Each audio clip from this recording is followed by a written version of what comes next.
I call this collaboration theater. It's when you walk into a room and you already know the decision that you want to make, and you come in trying to persuade, convince, or cajole others into your thinking. Don't do that. Ask for what they think. I think you have to be really, truly honest with yourself and checking in with, do I want to hear what people have to say? Am I open? Do I have an open mind to change my thinking about this particular topic? Or is my thinking, it is what it is for right now, given the data that I have? And then I think the ability to open up a conversation with a team and be really transparent about that can actually be really rewarding and freeing. What if the key to unlocking your team's potential is learning to listen better, invite opposition, and let go of always having the answers?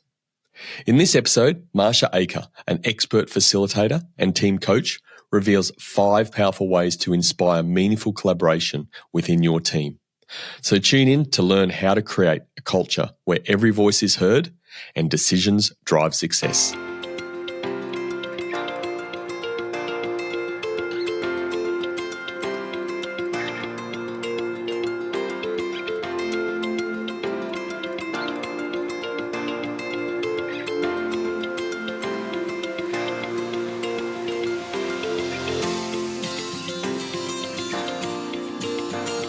Marsha, great to have you on the Cultural Leadership Podcast.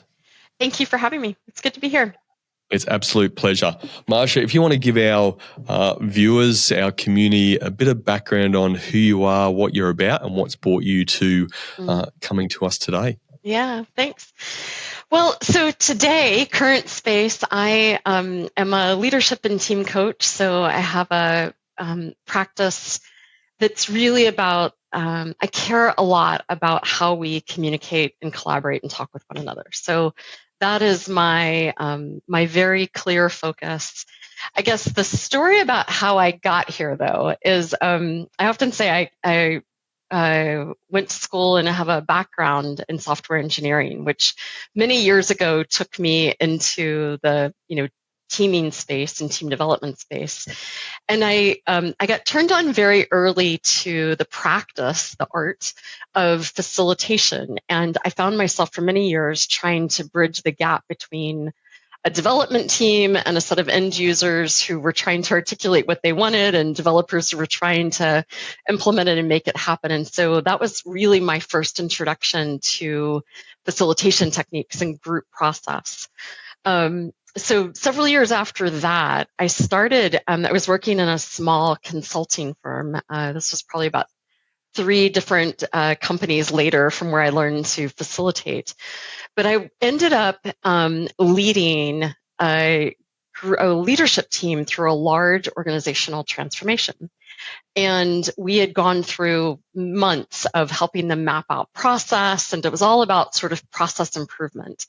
And as they got ready to make sort of that final decision about where they were going to make cuts and everything in the organization was changing, the leadership team just sort of came to a grinding halt. And I noticed and watched them struggle with some of those key decisions that they needed to make.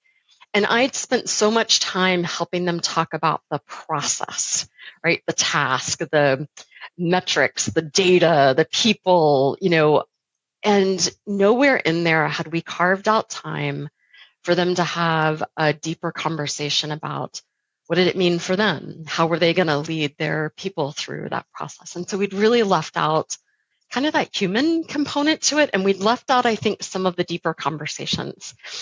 That event became, what I can look back now and tell you is that it just became a pretty pivotal moment for me. 2 years after that, I launched Team Catapult. So that was early 2000s. I launched Team Catapult in 2005, which is my coaching company. And I went down the path of learning to be a professional coach and focusing on team coaching. So I think that I tell that story because I think it's a lot about how I got to where I'm at in terms of caring deeply about how we meet and talk with one another. And I watched it play out at such a large and impactful way with that leadership team in that change that they were leading. So that's a shortened story. I could say a whole lot more, but that's a shortened story about how I got here today.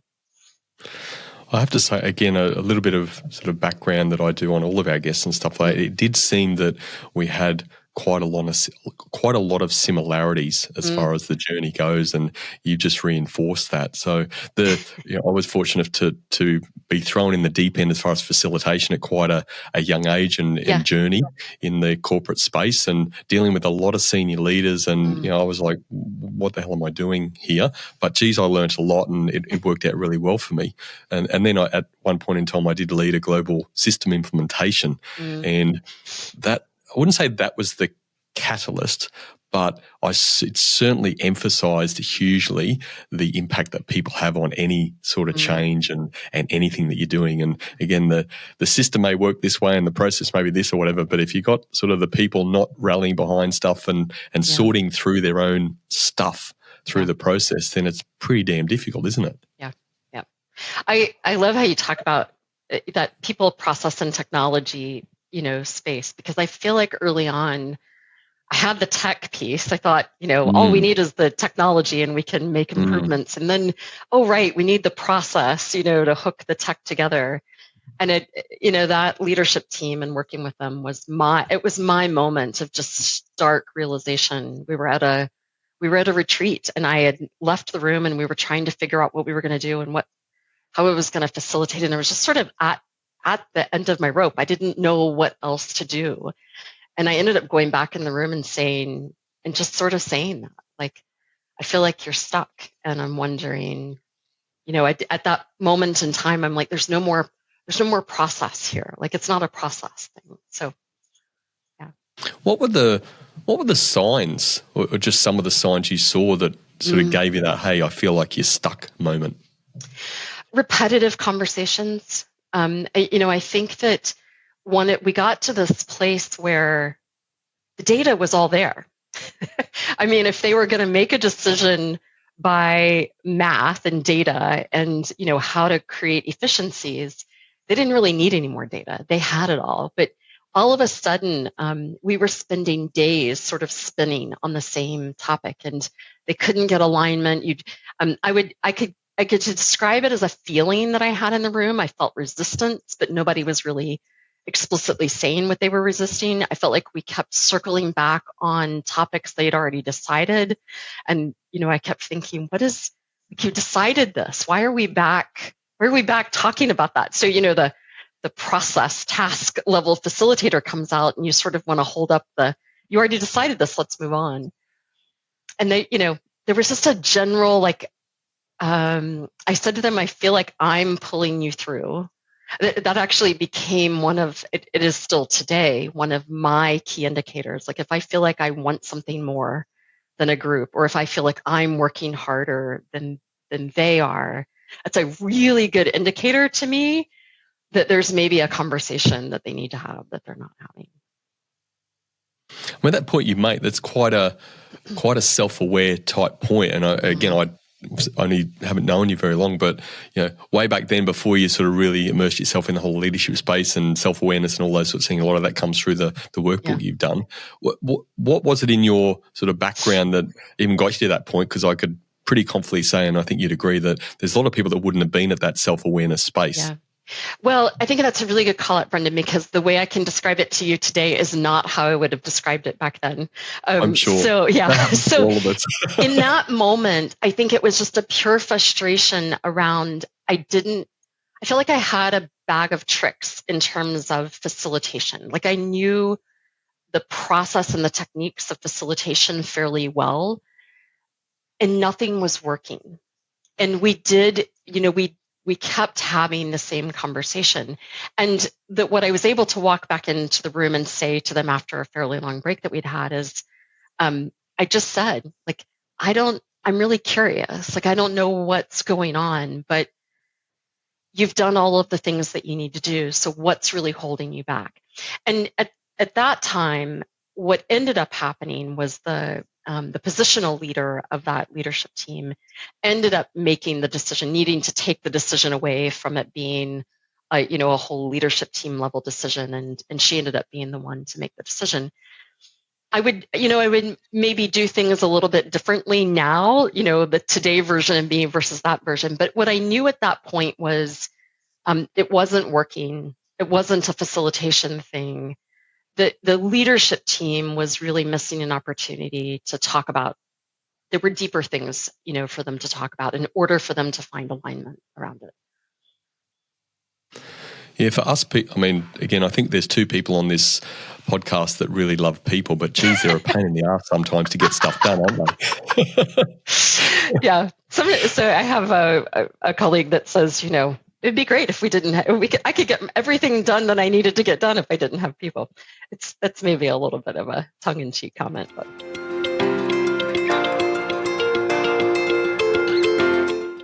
It is. But we do have to be very careful saying those sort of tongue-in-cheek comments now with all the technology that's around and coming. Yeah, for sure. No, people are always needed. It doesn't matter what it is, but there's all these great technologies that can certainly support and aid us moving forward. But yeah. I'm with you as well. I think we probably have various frustrations in different countries where it's just like sometimes it's just so obvious and the logic and the process behind that. But it's the people that makes every situation so unique, isn't it? Yeah. For sure. Let's go into our sort of key topic, Marsha, because we're talking sort of off air before that, and you agreed that this is a real challenging thing for business owners, business leaders, anybody leading a team, really, in my experience, that encouraging that more collaborative type team conversations in organizations to get great outcomes. And so one of these that you've identified 5 ways apparently to encourage more collaborative team conversations. So let's unpack that. What's one of these ways? And we can talk about it as we go through. Sure. Well, I think there's one piece that there is this process of leaders feeling like they need to tell. And I shouldn't say they. I should put myself in that category as well. As much as I know and believe, I think there are times where we really get caught in the trap of believing we just need to tell people rather than take the time to dive in and ask questions or be curious about it. So I think that's one of the challenges that leaders face in terms of collaboration. So as we go through, let's unpack each one as we go through, and then we can sort of summarize them at the end. But sort of I believe there's a time to tell and there's a time to collaborate, let's say, and seek input. So what would you say about that? When would be a time to tell versus maybe a time where we should be looking at more the collaborative type approach? I think it depends on the context and the problem. And, this is another, this might tie in to what I think is another piece about how to define more collaboration. But I think the first part to any of that is kind of framing the issue or the problem or the dilemma. So yes, I think there are some easy decisions, that you could just simply tell people.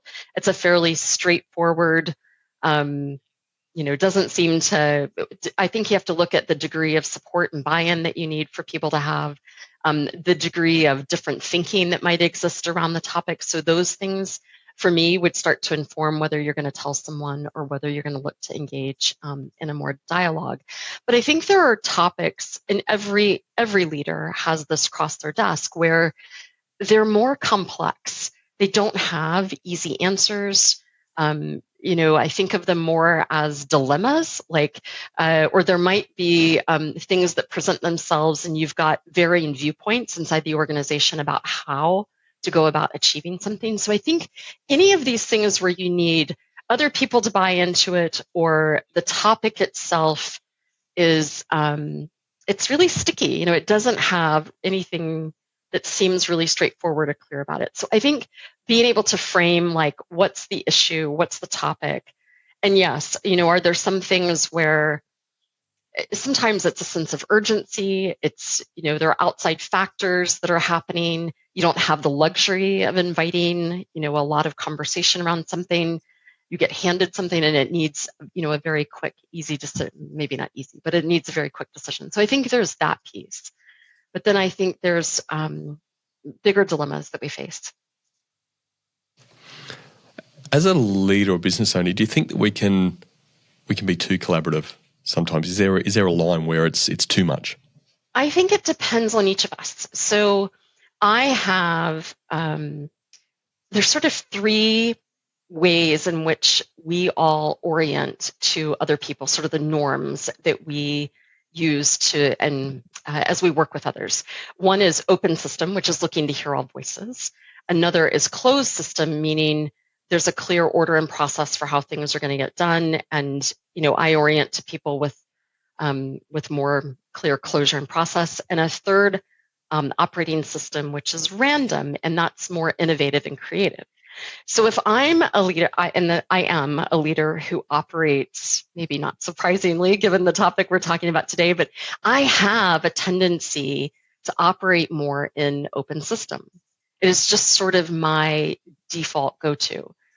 I think there are other leaders I observe that have a tendency to go more quickly to closed. And it matters in this context where we're talking about, do you ask or do you tell?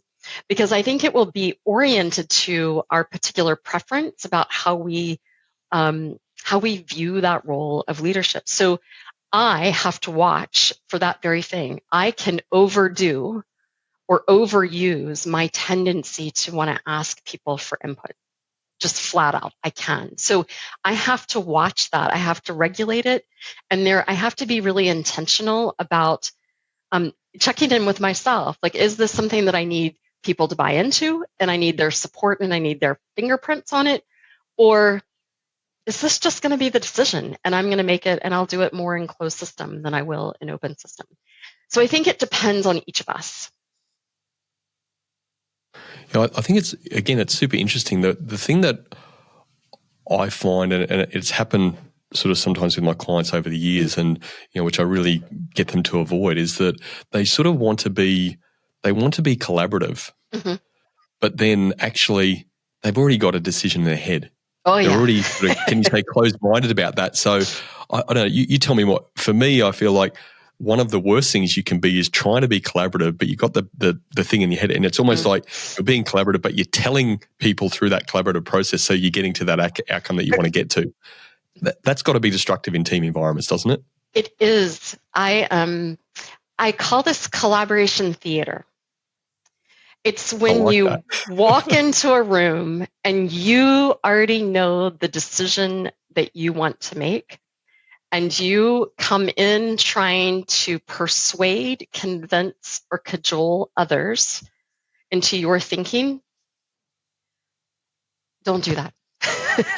I think it's something, when you invite people into a process and you're going to ask them questions and you're going to ask for what they think, I think you have to be really, truly honest with yourself and checking in with, do I want to hear what people have to say?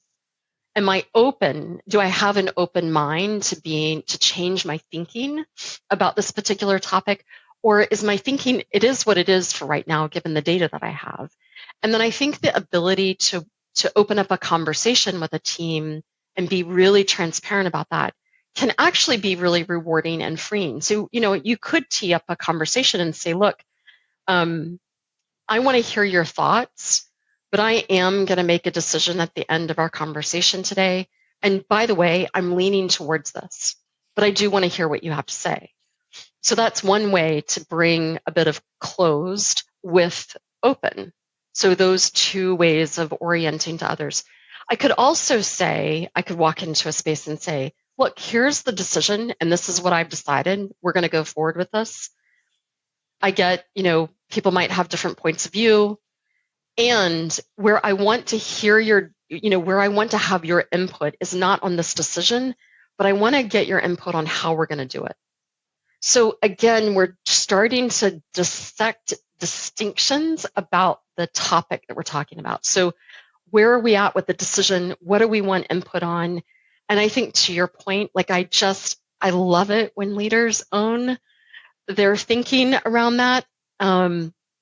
I think it doesn't do any of us any good when we're not transparent about it, because everybody in that room will know that they are being railroaded into some kind of thinking. And then that's when everybody stops contributing, people go silent, and then people come up with all of the things that they hate about meetings with people don't speak, and they want to know why no one's contributing, and they want to know why everybody just said yes and they really meant something else. And I'm like, well, there's probably a good reason for that, right? Absolutely. Well, I'm so glad you've unpacked that so well, actually, because it is such an important point. Does collaboration in a team mean agreement or equal agreement? But I do think, more. Yeah, I do think you have to define. So actually, I was with a group earlier this week, and this kept coming up because I think I make up a story that this particular team has some experiences with being asked to come to consensus on things, and that it takes a long time. So I think that when we collaborate, so for me, my definition of inviting people into collaboration means that I want to hear people's voice in a process. I want to hear what people think. I personally want to hear what people really think. Not what they think I want them to say, but I really want to invite the true, authentic thought. And that, we could unpack that in a minute. But that's what I mean by collaboration. And then for me, consensus would mean that everybody can live with and support the decision at the end. But I love for groups to make the clear distinction about agreement, because really for me, when I collaborate or when I invite people into a conversation, I am never looking for, maybe never would be, very rarely, if ever, am I looking for agreement. I am looking for, do you see how we got to the decision? Do you feel like you had a voice in it? Do you feel like your point of view was heard? Not maybe followed, or we didn't totally adopt it, but do you feel like it was heard? Do you feel like your fingerprints are on the final decision in some way? And can you live with and support it? So being able to say, I live with and support that decision is so entirely different than I agree with it. So I love the question about that. But for me, collaboration just means we're coming together to talk about it, and I want to hear your voice. The bit to unpack a little bit is, and again, we know that there's a number of things that you can do leading into this, psychological safety and safe spaces, all those sorts of things. But let's say a business owner is in a room and they've turned the switch to, I need to be more collaborative on this approach. What could a leader do, or what should a leader do in that moment to make sure that they're giving their people the best chance of giving them unfiltered input, that genuine thinking about where they're at? I think it's incumbent upon us, particularly if you have any kind of positional power in the room, to be the one asking the risky questions. So I think it's helpful if we're able to say, here's, you could start out with, here's my thinking, but it's probably even better to just tee up, here's the topic, or here's what I see as our challenge. What do the rest of you see? Or where are we at risk? Or what might we be missing? And my most favorite question, and I think it comes with like a warning, because I don't want anybody to ask it if they don't really mean it. It's sort of like asking for input and not really wanting it. But where might I be wrong? I think those kinds of questions invite. Now, if you don't really want to hear where you might be wrong, then don't ask. Because I think that, to your question about, you mentioned psychological safety earlier, I think there are lots of ways we undermine psychological safety. Even if we're so well-intentioned and we think we're open, we think we're collaborative. But if I ask that question as a leader and I say, where might I be wrong? And I don't really want to hear it, or I don't like what I hear, there can be any smallest facial expression or, visual sort of shoulder shrug or eye roll or slight eye roll that I might give, that as soon as I do that, it signals to the person that's just said that I might have just stepped in something. So I think you have to really check in with yourself if you really want to hear that. But I think those kinds of questions, I think we have to be the ones to prompt. And I think those kinds of questions really start to open the door to hear authentic reasoning. What do people really think? Yeah, I think that word that resonates with me, you mentioned a bit earlier, that curiosity, to be curious about what the person's input is around that and have that open mind around it. Yeah. I just had this weird flash about on Zoom meetings, the amount of meetings that we have nowadays online that, I asked this question about where I might be wrong and then I just put you on mute while you tell me. Don't ask me why that came into my head, but I have some silly thoughts that from time to time. That's probably not something you'd condone, is it, Marsha? No, but I absolutely condone the impulse, right? Like I think I just want to normalize that I'm very well aware of what I'm saying. It's really easy to say and hard to do. I think it's intellectually, anybody listening to this podcast would be going, sure, that sounds like that makes a lot of sense. I can see how that would be really helpful. I think I'll try it tomorrow. And then you get there and it happens to be a topic that you really care about. You maybe like where the decision is starting to land. And then you ask this question or you think you want to try it. So I want to normalize that. I think it's risky.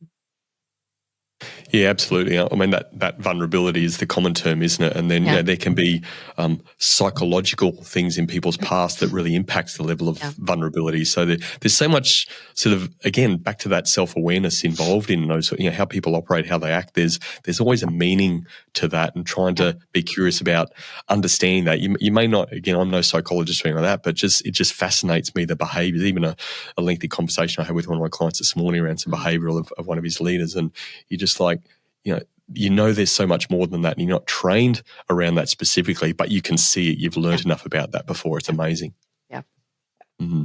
I think can I just say, I think when those things hit you, you mentioned this earlier, but I think it's really about being curious. Like, how can you be, even if you don't need to necessarily know all the psychological pieces about what might be behind it. I think it becomes one of those flags that just makes you curious, and you can ask a question like, hey, what's happening? Or, what's that about? Or what are you thinking? So, yeah.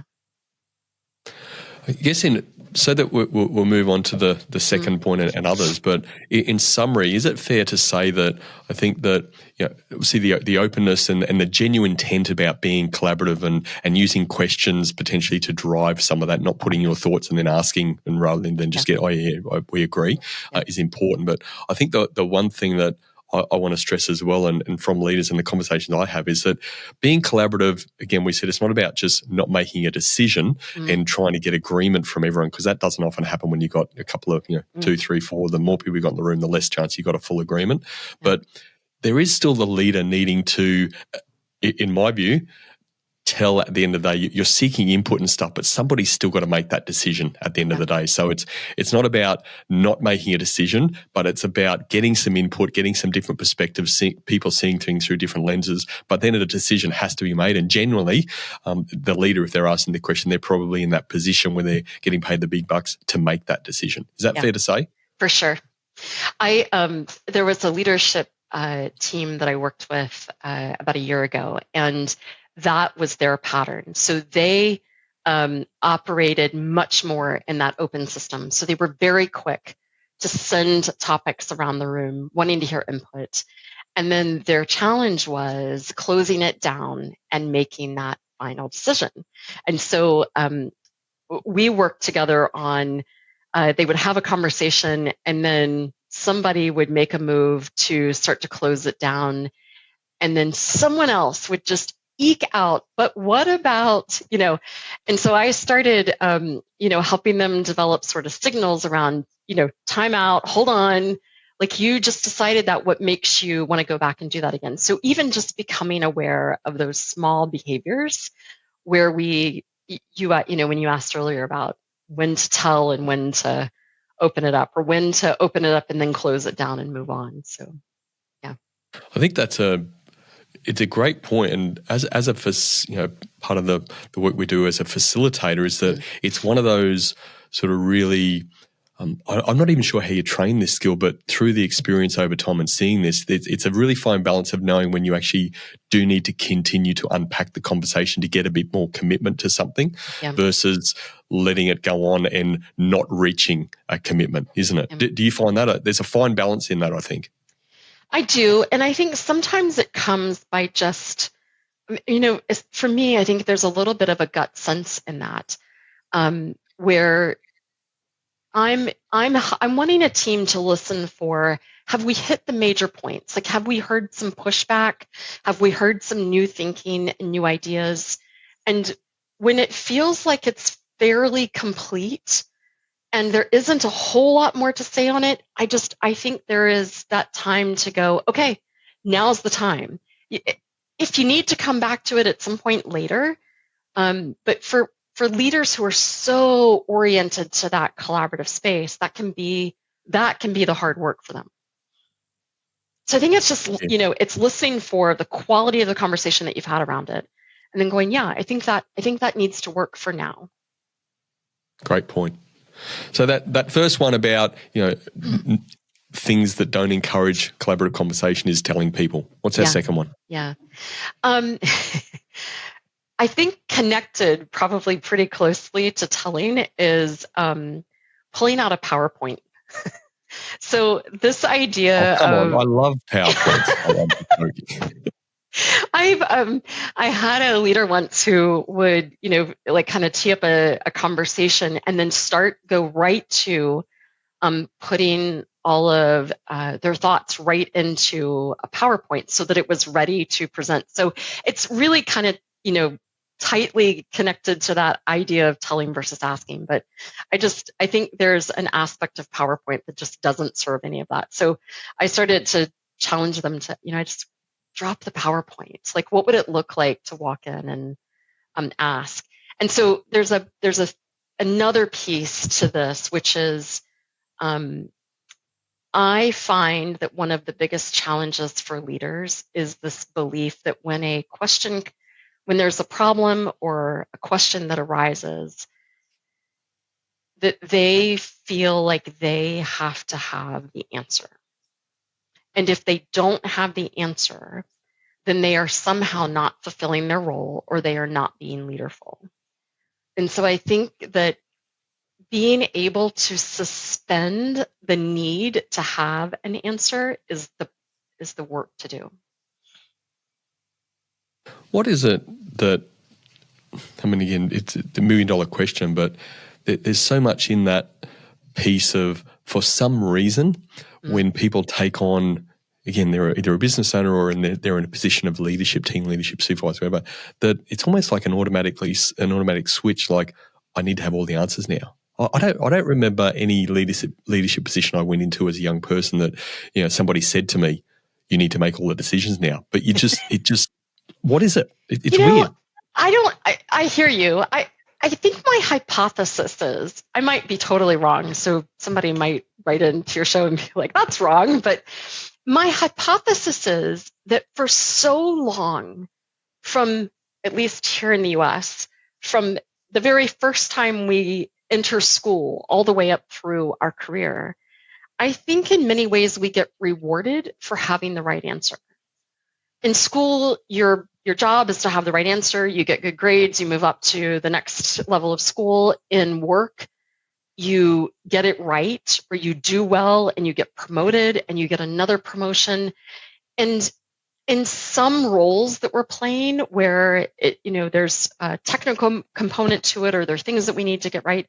But when we reach the level of working with other humans, managing, leading, I think we leave the space of I think there are very few right answers, meaning, A, B, C, or D, please pick the one that is right. And I think that's a space of a lot more gray. I don't think there are always clear-cut, distinct black and white answers. And so we've been trained for so long, do it right, get it right, be rewarded, move up. And now you enter a space where your job is to sort of create containers for people and pay attention to how people and how we are talking together. And are we having the conversations that we need to have? And are we engaging with one another? And to do that, I have to start suspending the idea that I have all the answers. And now I have to start being curious and be candid when I don't know the answer so that I can invite others to join me in this process. And so that's my hypothesis, is that I think we've been well trained to have the answers. And so this idea of suspending having an answer and asking other people what they think is just, it's a mind bend.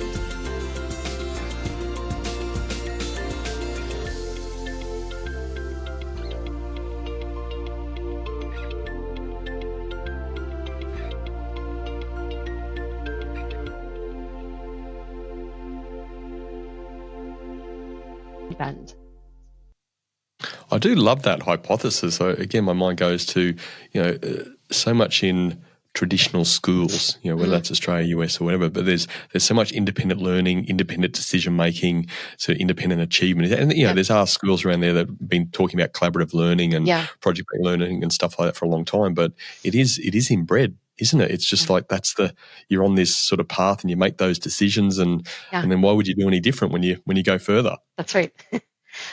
I think it's a muscle we have to build. It's why I have a lot of empathy for, again, it's another one of those things that it gets tossed about a lot, is ask questions or, suspend that you have all the right answers. It's hard. It can be, it can take, I think it's a practice. I think it's a skill to build. I just wonder then if you hear so many great stories of where high achieving sports people, team and individual sports, but when you still got coaches and groups helping you and things like that, but that they seem to make, this is a big generalization, but they seem to make good transitions into business and business leadership. Maybe it is that sort of collaborative type environment they've been involved in and questioning and whatever, and no one person makes a decision in those sort of environments. Yeah, maybe another angle of the hypothesis. Well, and they're very, often they're very team oriented. So there, there isn't sort of the one hero, the myth of the hero leader, which I think is interesting in sports. Like it's not what works on high performing teams. Now, I have to ask a very serious question in relation to PowerPoint for all these very, very logical people out there that listen and watch our show. A Keynote or a Google slide, no difference? No difference. Okay, all right. So you can't get away with that. There's not. We don't want to give anybody an out, Marsha. That's true. Right, but I've done a Google slide. It's okay. I think the moral of the story is that having something pre-prepared like that shows a level of intent that you've put a lot of thought into potential what a decision making, and it sort of undermines the whole questioning and curiosity aspect. Is that fair to say? Yeah, for sure. I mean, when somebody walks into the room, and they've got their thinking outlined, I would just sit back and be like, great, let me know how I can help. Yeah. Maybe walk in with a sort of Nico and butcher paper and an easel or something like that. Then let's get some stuff written down and start to work through things, i.e. facilitate. Yeah, for sure. Love it. What's the third thing that ways to encourage more collaborative team conversations? I'm a big fan. So there's lots of overlap to these things, but I'm a really big fan of but sorry, before you go into that, I think that's a really important point. Now, none of these things ever work in isolation, right? It's like an ecosystem that comes together. Yeah, for sure.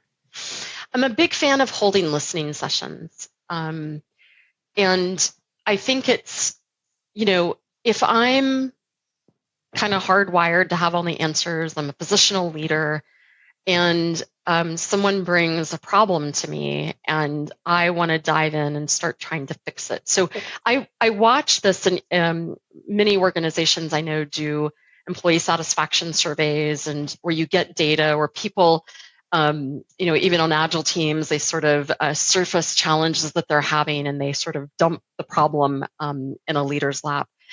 And what happens is you watch leaders just immediately start to go to problem solving. Again, you brought me a problem. My job is to remove roadblocks and let me go to work on that. But what's really challenging about that is that the information that you have at your level will be really different than the information that people have at other levels where the problem is being felt and experienced likely in different ways. And so I'm just a really big fan of finding ways to hold listening sessions. And I love the idea of the process of a listening session because it, in many ways, frees the leader. It's a way to sort of build this muscle of doing more listening and less talking. And so it's a flip to a leader needing to come in and present. It's literally a leader being invited to even sit in the back of the room, or if you're meeting online, to sit and be present. It's not a lurking thing, but it is really, can you just listen to a group of people have a conversation about the problem that they're experiencing? So there was a leadership team that I was working with who had gotten a bunch of survey results. They weren't super great. And so they started to go around to different parts of the organization, and they asked for one of the team members to sort of do some of that facilitation, and the leaders, that allowed them to just sit back and take notes and listen. And so the facilitator was sort of prompting a group of people. You can think about it as, it's not quite like a focus group, but it is a group of people who are having the conversation about what's it like on the ground, what are the challenges. And so the facilitator can ask sort of these in-depth kind of prompting questions, and you get just a different flair and a different understanding of what's going on. So there are lots of different ways to do that, but I think the point of it is that it is true deepened listening. And the leaders aren't there to solve. They're there simply to listen. And so what happens over time, after leaders have been able to have multiples of those, it's just a different context. There are different ideas that emerge from that. And even in those sessions, people get an opportunity to make moves about what they might like to see. So I'm just a really big fan of finding ways to create listening sessions. If there is a business owner leader listening to this and they think, I really like that sort of concept, what would you say to them how would they start that, or how would they implement that? And particularly if it's, this is something that they've never done before, and you can imagine the leaders going, oh geez, what podcasts have they listened to lately? And they're trying to make a new thing. Yes. What's going on here? They're all a bit cautious and this is weird and whatever. What would you suggest? Yeah. I think it would be great to have somebody else in the organization who is who can be a neutral party to that conversation.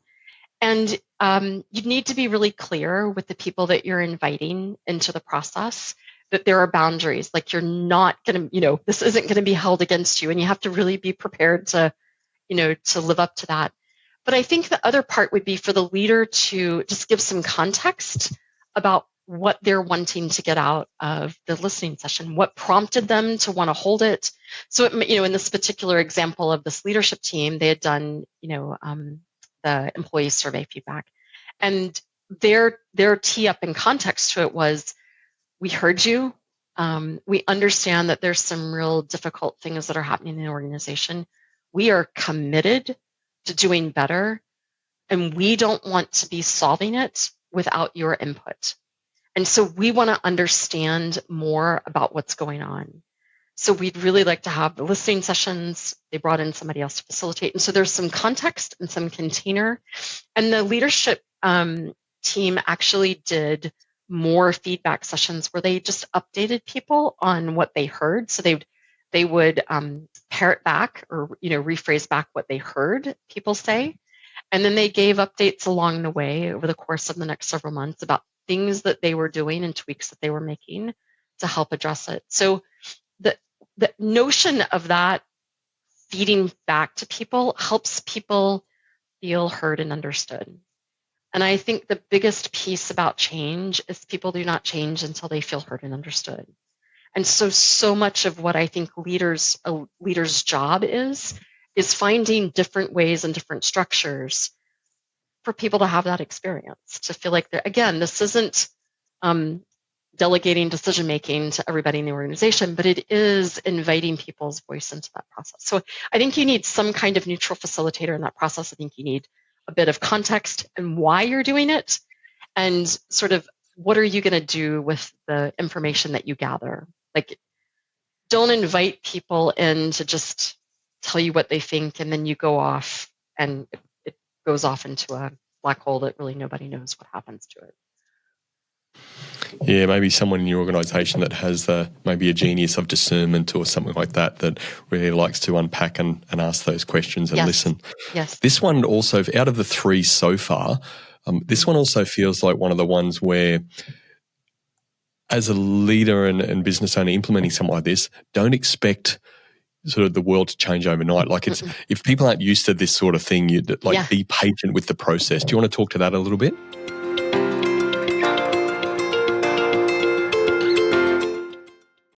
Yeah, I think that there's, it's a really good point that none of this is a one and done thing. You said it earlier, they're all connected. I think there is a trusting the process. Like, people have to see you do this, and then they have to see you listen. They have to see you reframe and rephrase what they said so that they feel heard. And then they have to see you do something with that. And all along, people are going to have various levels or degrees of trust in the process. Some might be standing on the we'll see side. Others might be fully in and thinking, yeah, I'm happy to participate, and I hope you include me in the next one. So I think you have to give people space to have varying levels of skepticism about what they're watching you do. But it's a practice. It's not I'm going to do it this month, and then next month I'm going to move on to something else. I think if this is a direction that you want to go, I often talk about this being more dialogue and less monologue. And I think if dialogue is a way that you want to head in your leadership, then it's just it's an ongoing practice. It's this plus other things. I think you move up, you include everything that you've been doing, and you find new practices, but you keep on that trail of heading towards more dialogue inside the organization and less monologue. Doesn't mean that you'll never stand up in front of a room and tell people what to do, but you're discerning the balance of it. It's one of those, to me, it's one of those situations where behaviour repeated becomes culture, right? So don't expect just once off, once and done sort of thing. It's in order to really get people buying into this process, some will need to see it repeated a number of times. Other people will speak up generally to start with and see where it comes, but you need to be consistent around this stuff. As you say, it becomes a practice. Yeah. I love that. Let's move on to our fourth thing. What's our fourth thing, Marsha, that you think helps? Inviting difference. Tell us more. I think that it's so important to invite opposition. So there is there's a model by David Cantor called the 4-player model. And he says that there are 4 actions. Everything that we say could be coded into one of 4 actions. We're either making a move, so you just made a move by suggesting we move on to the next topic. I followed, so follow is a second action, which means I'm getting behind and supporting it. The third one is oppose, so I'm offering a really clear, like, hey, no, hold on, Brendan, let's not go there yet. And then a bystand is the 4th action, and it offers a morally neutral comment on what's happening. So like a moment ago when I said, if I was giving an example of how a leader might tee up a listening session, they might bystand. They might make a bystand and say, hey, look, we heard you. We know things are not well. We want to play an active role in this. We want to invite this. So the bystand becomes something that adds context or it bridges different ideas. So one of the things that I think is so important and often missing in conversations is that action of oppose. So in organizations, not all organizations, but there are definitely some organizations where we're really good at setting direction. Teams will be really good at making moves new topics all the time, follow, things, they get behind ideas and they support them and they happen, and people will bystand. They'll notice, I'm noticing, the coffee pot's empty today, or I'm noticing we don't meet as often as we should, or I'm noticing that I'd really like to be asked what I think about certain things. And if you notice the way I just said that, I'm offering a bystand, but it's got kind of a little twinge behind it. And what's really behind that bystand is an unvoiced oppose. And so when we mix these almost actions, that passive aggressive comment, isn't it? It is. We call it a covert oppose, meaning I'm offering it as a different action, but I'm really holding back what I really think. And I think that as leaders, if you want to know whether you've got psychological safety in your team and you're not quite sure whether you do or not, just listen in your conversations. Like, take next week and sort of sit and listen to your conversations, and just, maybe on the side of your paper, mark every time you hear someone clearly, not backhanded or underhanded, but clearly offer pushback in your conversation. And if you have the single digits by the time you get to the end of next week, it's probably a pretty good litmus test that there is space to invite more difference. And, those questions that we were talking about earlier, like who sees it differently, or what are we missing, or where might I be wrong, or what's at risk if we do this? I think being able to ask those questions is really what opens up that conversation. But we have to be willing to invite difference. So it's risky. I love that. Sorry, go on. What? It's risky. It is, again, that vulnerability side comes in again, doesn't it? But again, if you're not willing to, I call it stress test. If you're not willing to stress test sort of these things and get the different perspectives based on the experiences and all those things in the room, then you're missing something. You're almost getting to that point of groupthink, aren't you, if you don't do it? Yeah. You've gone through some questions and things like that, but how vulnerable does let's say a team member need to be able to do that? Like what helps them build courage around these sorts of things? So it's not just, the leader's got to set the tone, I get that, but anybody in the room can do these things, right? Yeah, for sure. And you really want everybody in the room to do them. I think, a lot of times teams will have patterns where one person, or one or two people will be really good. They'll be fluent in voicing oppose. And you might have the rest of your team who isn't as fluent. So what happens is this dynamic of, well, if I know, that Bob's going to be the one to voice oppose, then I'll just hang back. I don't really like to voice it. For me, oppose is one of the least used actions that I bring, because I grew up in a house where I was taught that it was rude to do that. So for much of my childhood, I have a story that says that's a rude way to interact with people. So as an adult, I've completely reframed that, but it still takes work for me to actively think, do I have a different point of view here that I'm holding back or not voicing? And so I think as team members, we just have to watch, like, are we letting someone else make the risky moves while we hang back? Because we're really tricky humans, because we'll walk out of a meeting and then complain about that person later on, as they're always the naysayer. We label it the naysayer or the devil's advocate. And then we get grumpy about the fact that they always do it. But if we look at the group dynamics of that, chances are they always do it because no one else is doing it. And it's missing in that whole group context. And without it, we run the risk of kind of running off the rails, or we're missing, in-depth conversations. So I think that I really love to ask people, like, when they're complaining about someone who's doing something or bringing, the voice of opposition, and they're getting grumpy about it. I'm like, well, why don't you try stepping in and finding, like, you have to, this isn't a game. It's not about, finding something to oppose just to oppose, but it is about checking in with yourself and really finding, hey, where would I push back, even if it were, a small piece of this that I think we're missing or we're doing incorrectly. So it's a big topic, but this idea of being able to welcome difference, and that it belongs to everybody. Absolutely.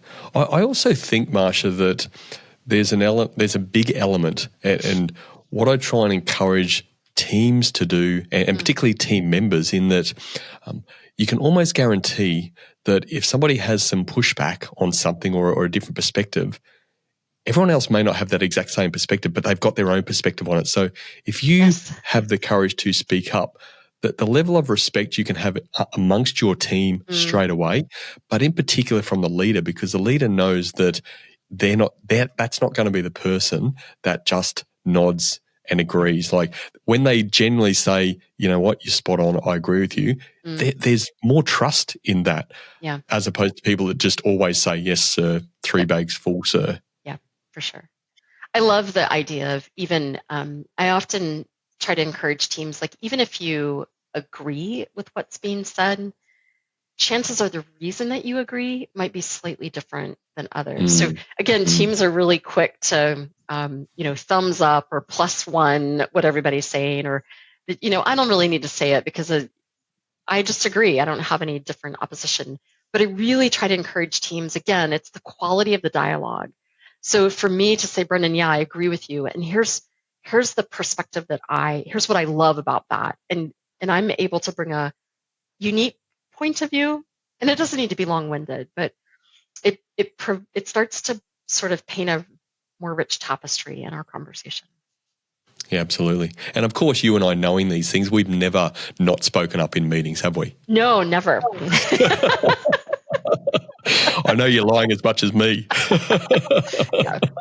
We've all done it. We've all felt unsafe at different times, or just not wanting to have that point. For sure. So again, I mean, tongue in cheek a bit, that sort of comment, but I think the other thing, a point that I'd like to make on this is that if you don't speak up, like, don't beat yourself up. It's not the end of the world. Like, reflect on that. And again, I know this book, Building Your Model for Leading Change, there's so much reflection in that, and a number of things we're speaking about, and you've mentioned today are in that book. It's an unbelievably powerful workbook and reflection process, but just reflect on why maybe you weren't feeling like you needed to speak up or to have that opposing view at the time, and then work on that so that you're in a position next time to do that. Don't just think, oh, I haven't done it once, so I'll never do it again.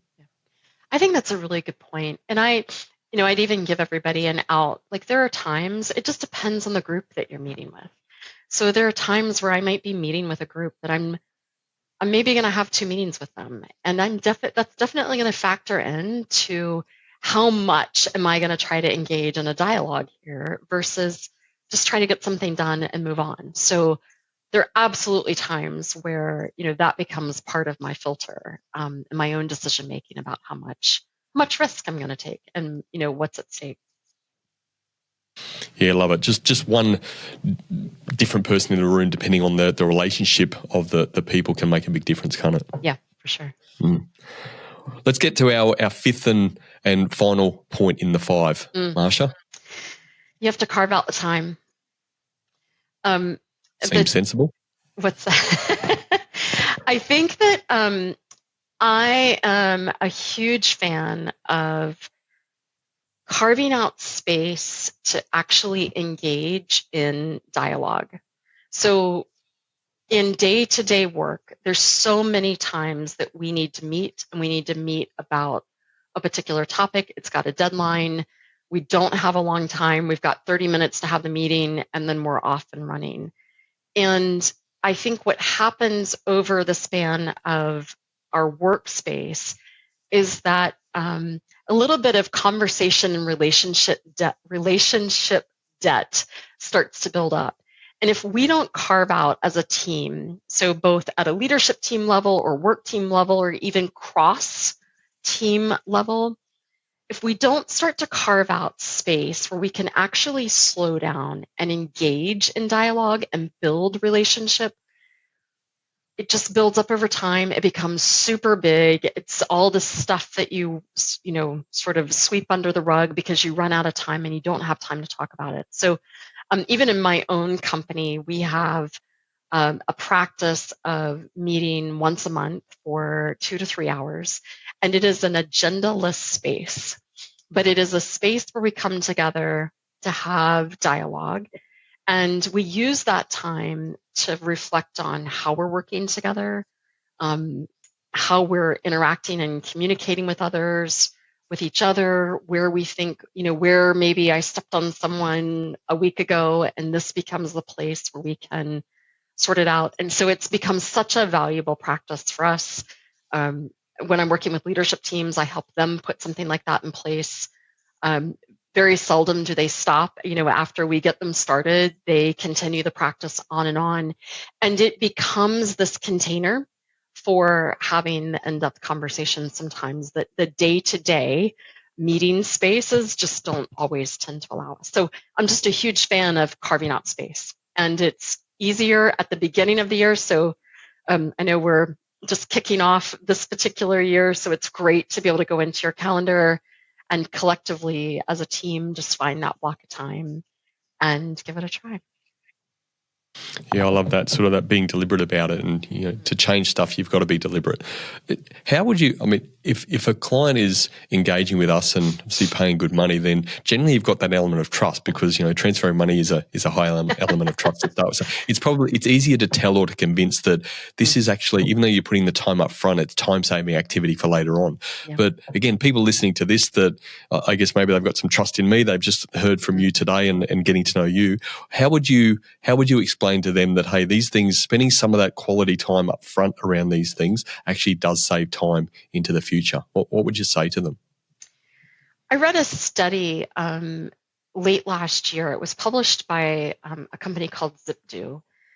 And while I could have told you I felt like this was true, the fact that they were able to put metrics to it really resonated for me. So they had two metrics. One was 57% of projects fail due to ineffective communication. 57%.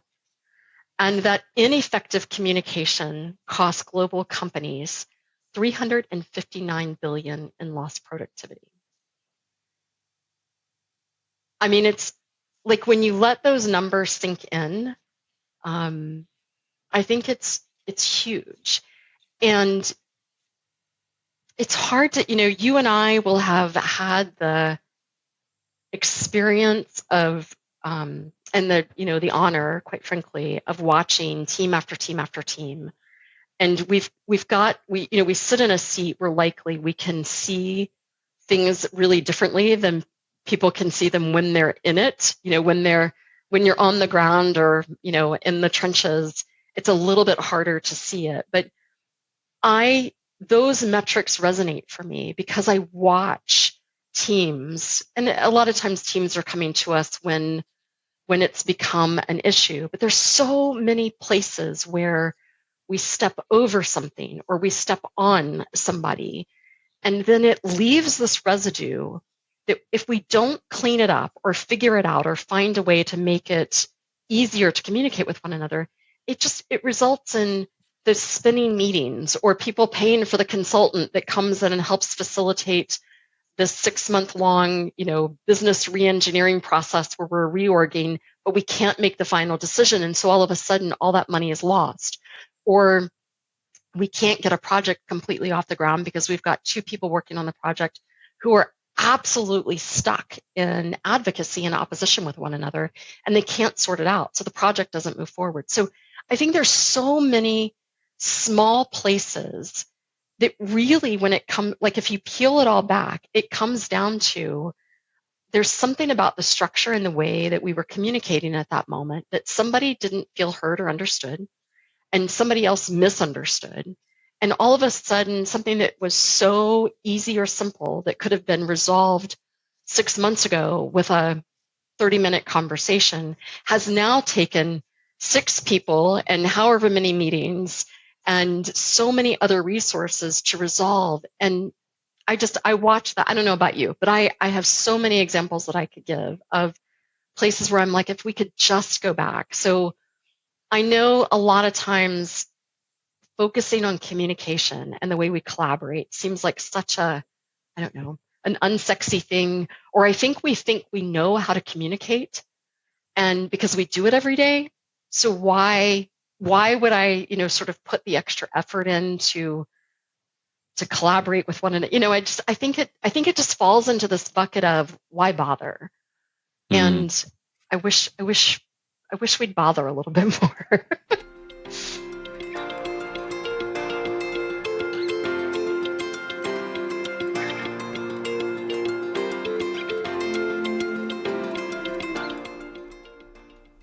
Well, again, I guess it comes down to one of those things. It was easy; everyone would do it, and it is that beautiful, frustrating, fantastic thing of people, right? Then it's hard to you can't jump in the mind of other people. You're not sure what they're thinking, and it's that level of vulnerability to put that. The communication side and talking is easy for most of us, thankfully, but then going to that next level is where it gets a bit harder. And just like you sort of said, there are people out there that just don't care. And I believe it's a leader's responsibility to help people to care and to see why they should care and stuff like that, certainly to put them on the path anyway. So, I guess I would say that even I am more of a data-driven person. It sounds like you are as well. But even if you're not, those stats, those numbers, the 57% and the 395 billion, it's enough to raise an eyebrow at least, surely, to open up a conversation, isn't it? Yeah, for sure. It would be for me. Yeah, I think so, and for most, and maybe if it doesn't, maybe they don't care either. I want to say of the four, because the five. My question is, if there was one that you would suggest maybe moves the needle more, or you think is easier for people to digest a little bit more and to move on this path, what would you pick? And I'm just saying maybe out of the first four, because to me, to choose one of the four, you've got to carve out time, right? You've got to be a bit deliberate about it anyway. So what would you say? That's a hard question. You didn't come on this show to just have easy questions, did you? Come on. I think that probably one of the easiest places to start is the space of listening. So whether that's, carving out formal listening sessions, or whether it's just finding a way to practice. I think we say it all the time. I mean, you can't pick up any article or blog or even any podcast, honestly, where you don't hear somebody talking about listening. And again, I think that's one of those places where it is so intellectually easy to say, of course we're going to listen. But if we go back to that, idea that we've, the hypothesis that we're trained to know the answers and have the answers and bring the answers, and so many leaders I watch sort of have an internal dialogue that says, if we look at the move, follow, oppose, and bystand, they have a belief that if they're not moving or making suggestions or putting forth ideas, then they are not leaderful. And I would love for us to all understand that good conversation needs all four of those. It needs both inquiry and advocacy. And so you don't need to carve out a formal listening session, but I think if all of us this week could just take the action to assert less ideas, even just 5% less of the ideas, and maybe ask 5% more genuine, curious questions, it becomes a little bit of an experiment. And with that, just start to notice, what do you notice about the contributions of others when you make those small changes? So I feel like if I had to pick one, it would really be, kind of leaning into it and thinking about it as a practice, like it's a muscle to build. There are lots of places, to build the muscle of asking questions. There's lots of books out there with lots of questions, question ideas. So. Again, I'm a bit of an advocate of that myself. I love that. And I always go back to when you say you meet somebody for the first time, or just a friend or whatever, when you've listened to them and allowed to talk, and it just might be sharing their story about something or what they've been doing in their day, 100% of the time they leave the conversation generally. When you've listened, you've hardly said a word, and they think, oh, that was such a good conversation, because they've had the chance to talk about themselves and what they're sharing and stuff like that. You don't even have to say a word. So listening's actually, again, there's a lot to it and it's deep, but it's actually the easier of the two, isn't it? Yeah, for sure. I think maybe the harder of the two to do well, but it's certainly to do it at a level of just sit, take it in, nod. Yeah, I agree with that, or that's fine. I think sorry, go on. I was just going to say, Brendan, I think it gets to this idea that, at the very core, as we're working with humans, which is what you and I have been talking about this whole time, we just want to be heard and understood at the end of the day. And I think if leaders can create the space to do that, I think it changes things significantly. Yeah, well said. I think that's a fantastic way to close out this fantastic topic and what you've shared. So we'd like to ask all of our guests on the show the final question of what's helped you build a culture of leadership, whether that's in your business, in your life. What would you say? I think one of the things that I most love about Team Catapult and what we've created there is the idea. It's the space that I was just telling you about that we've carved out on a monthly basis. And it is that space of creating a space, it's the time that we've created that space for dialogue that's really helped us create a culture where we have made the things happen. It is not, it's not me, it's not one other person. It is the place where I've really seen our culture come out. And we have a system and a way of working that's extremely supportive. We, the rest of the month where we're not having those conversations, that one conversation, I watch it play out in all the small, tiny interactions. We went from a place many years ago where we weren't doing that, and it created all kinds of friction, confusion, frustration. And today, that just doesn't play out. If somebody has a challenge, they sort it out with the other person, and it just goes away quickly rather than becoming this residue. So it's the one thing that I'm so I have a visceral and lived felt experience of, and it's been awesome to watch happen. Yeah, well done to you for setting up that space. Is it, I've got to ask, is it always in a more, like the environment that you have, is it always you're doing that in the office or remotely, or sometimes you're able to do that in a cafe? Does it depend on the situation? We are a remote company, so we have people everywhere from Dublin to Cape Town to California. So you're not bringing them in for a coffee every month? We are not. We are completely online. We do gather usually once a year for like a week-long retreat. And we take it a little bit deeper then. But yeah, the rest of the time it's on a monthly basis online. So love it. It's possible. These modern companies that we have now, eh? Yes. I love it. Look, Marsha, it's again, the conversation has been fascinating today and what you've shared, and the beauty and the simplicity of what you shared as well. They're not things that, people need to go away and think, shivers, I better get a degree to learn this stuff. You can do it. And that's the beauty, I think, of real leadership. It's not about all this theory and all these wonderful, difficult words or whatever. It's just real action on some of these foundations and basic stuff. And again, I want to plug your book again. We haven't focused on it too much, but a lot of stuff that you've read, I remember from looking through this. It's I haven't actually started the work in this, but I've been through it several times in some of the preparation, and Build Your Model for Leading Change.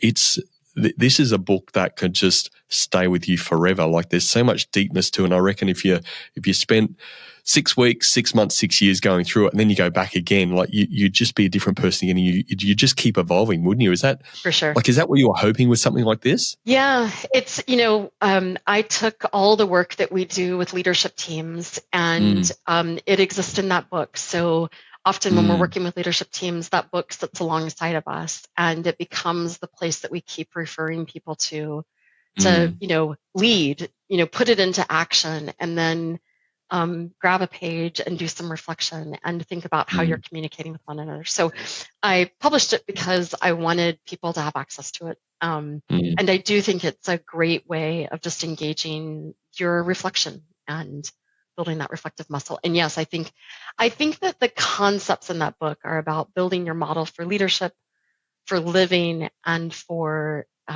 change. And the question about building a model for living is, what does it mean to build a life worth living or live a life worth living? And then what does it mean for me to lead? What does that look like? And those are not easy questions. And they absolutely evolve over time. Like, it is our kind of life's work to be defining what that looks like for us. Well, I personally think it's brilliant. I've been fortunate to have a number of books sent to us that people want to come on the podcast and stuff like that. It's not something I was expecting at all. Like that, just when I open it, I'm like, this is not a book it's a book that you read. There's elements to read, but if you follow the book, it's a workbook. You've got to take action. You've got to do stuff.